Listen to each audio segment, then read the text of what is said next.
नमस्कार। Next nine news पर आपका बहुत बहुत स्वागत है और मैं हूं आपके साथ में वफा अब्बास।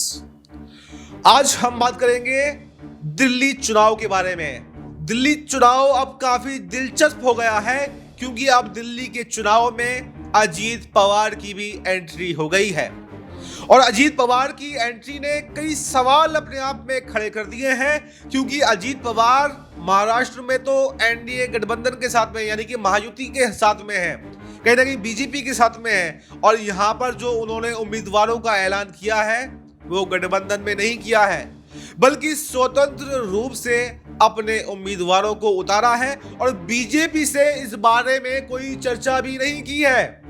जी हाँ, बीजेपी इससे काफी नाराज दिखाई दे रही है और बीजेपी के अंदर अफरा तफरी मची हुई है। इससे महाराष्ट्र की राजनीति में भी बड़ा उलटफेर हो सकता है और अजीत पवार जल्द ही बड़ा खेल भी कर सकते हैं। ऐसे में ये कयास लगाए जा रहे हैं कि दिल्ली में अजीत पवार का चुनाव लड़ना कहीं ना कहीं बीजेपी को चुनौती देना है और महाराष्ट्र के अंदर जो नाराजगी है उसको जाहिर करना है कि हम दिल्ली में भी पीछे नहीं हैं। अगर आप महाराष्ट्र में हमें मंत्री पद नहीं देंगे, अगर आप हमारे मनपसंद के काम नहीं करेंगे तो हम दिल्ली में आपको नुकसान पहुंचाएंगे।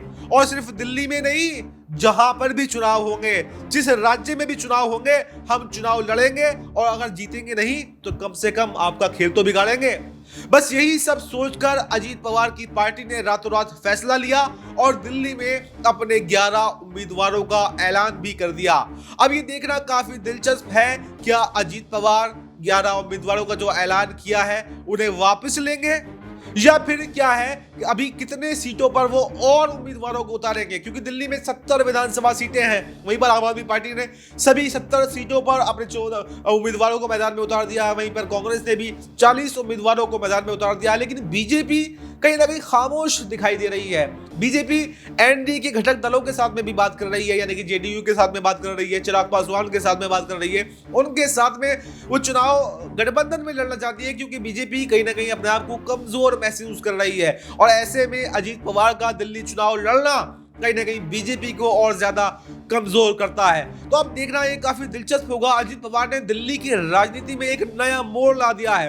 अब तक जो मुकाबला देखा जा रहा था वो कांग्रेस, बीजेपी, आम आदमी पार्टी की तरफ देखा जा रहा था, लेकिन अजीत पवार की एंट्री से अब ये कयास लगाए जा रहे हैं क्या एकनाथ शिंदे भी दिल्ली की राजनीति में उतरने वाले हैं भाई, क्योंकि डिप्टी सीएम एक अजीत पवार हैं, एकनाथ शिंदे हैं। अजीत पवार ने तो कहीं ना कहीं अपनी नाराजगी दिल्ली चुनाव में अपने उम्मीदवारों को उतार कर दी है, तो क्या एकनाथ शिंदे भी अजीत पवार के रास्ते पर चलेंगे और दिल्ली में अपने उम्मीदवारों का ऐलान कर सकते हैं?